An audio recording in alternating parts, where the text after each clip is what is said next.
A guru is an integral part of Hinduism. Literally, the word guru means one who removes darkness. In the Hindu religion, a guru occupies a very prestigious position. It is believed that the guru may pass his knowledge and grace to his disciple both in tangible and subtle spiritual ways. Danam, atma, jnanam, one who gives the knowledge of self, the divine. A guru imparts spiritual knowledge out of love and compassion and not for any material considerations. With a spiritual knowledge, an individual's character is changed. A guru may wield a very powerful influence on the moral values of a large population. A true guru is himself pure and enlightened. His own behavior is completely free from any blemish. He is above lust, anger and greed, and forever calm and filled with wisdom. His only motivation is to uplift humanity. His lifelong interest becomes to uplift and educate his disciples mentally and spiritually without any personal gain.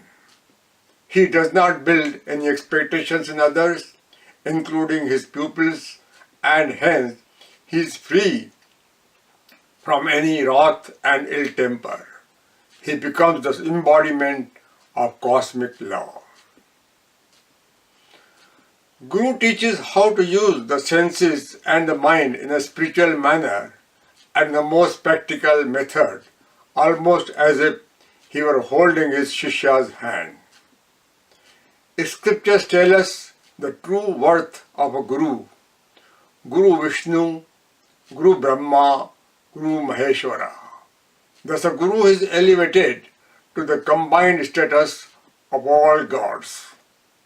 Hindu scriptures mention that even Lord Rama and Lord Krishna had to undergo training with their respective gurus, sage Vasistha and Muni Sandipani.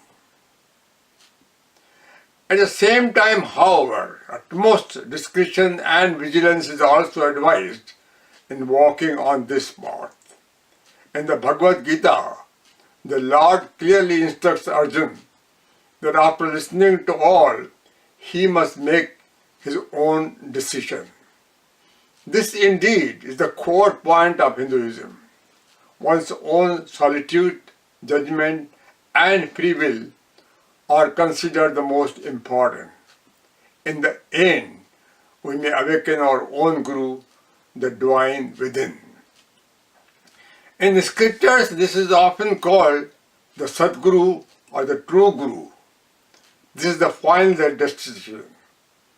Hindus have an abiding faith that the divine dwells within and it needs to be sought with the most pure mind. Also, there are veiled warnings that a true guru, however learned and knowledgeable, must never be trapped in his own ego or his own arrogance. A guru's position is well defined.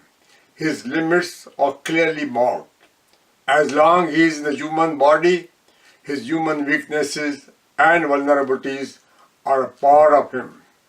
Modesty and not egoism is the mark of a true guru. Harnakash was the most learned guru in his own way, but no sooner did he wear the garb to become God than he was eliminated. The phenomenon of megalomania, the lust for power, is an eternal human weakness. True humility is a sign of jnanam guru. There are some gurus who are not true masters. The highly spiritual gurus do attain very advanced supernatural powers, but even among the highest, the human factor always remains. Have not the scriptures mentioned that even God in the human form falters? Sudhanshu Maharaj, a renowned Hindu saint of our times, has stated that a guru should always guide and lead his devotees to pray to Almighty Supreme God. He should not himself become the chief objective of prayer and devotion. In the ancient periods, it was common practice that Hindu rishis would recommend another guru for more advanced instruction. Hindu scriptures have also stated that a person should be like a bee collecting honey from various flowers.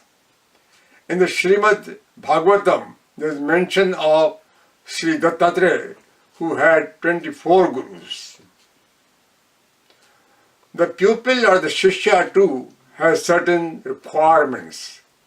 There are three basic conditions to be fulfilled: humility, vinamrata, true desire, jnana, and faith, shraddha.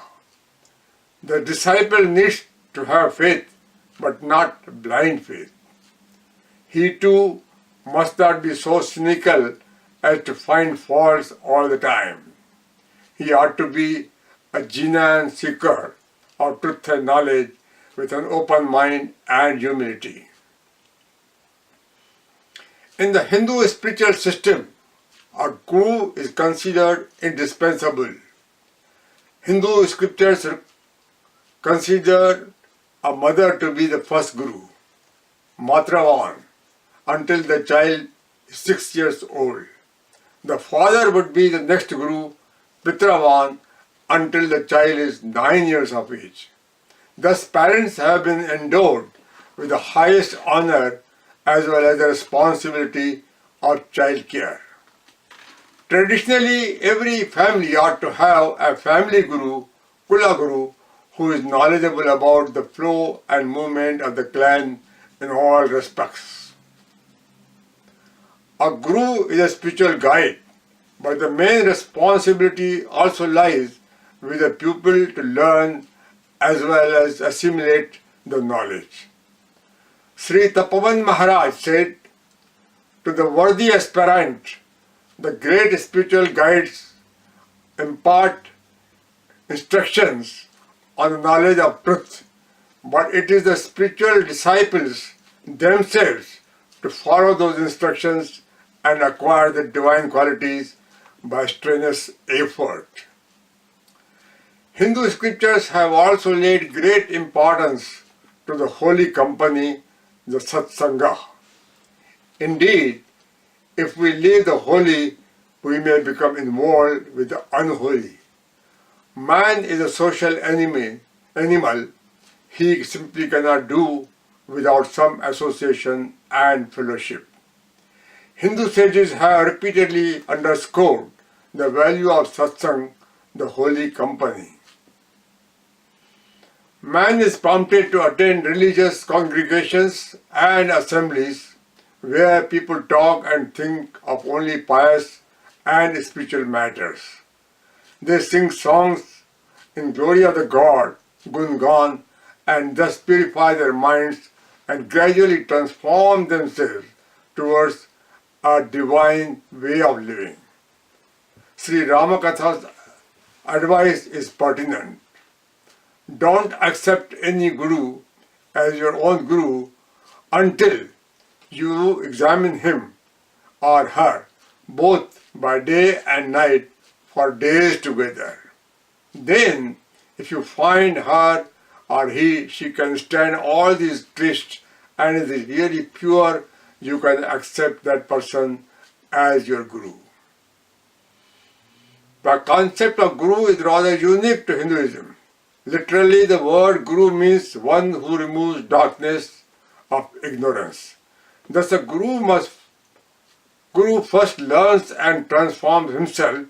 Later, he may teach and transform many others towards virtue and divinity.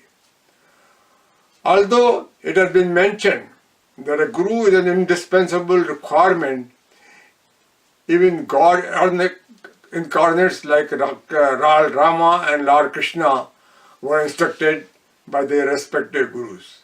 Finding a true guru and attaining a constant access in modern times is most challenging. Not all, but a few gurus have their own imperfections and fall. They are trapped in their own ego and other sensual weaknesses. In recent times, Guru has become a global marvel, attracting persons of great distinction and eminence across the globe.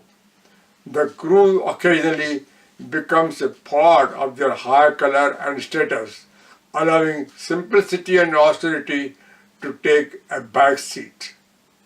The Guru is invariably in great rush and crowded by many aspirants. Individual and constant attention, a very important requirement of the Guru status, is often conspicuous by its absence. Nevertheless, the Guru phenomenon has been there from most ancient times and has been carried out ably throughout millennia by the most virtuous and spiritual masters, saints and sages of the highest order.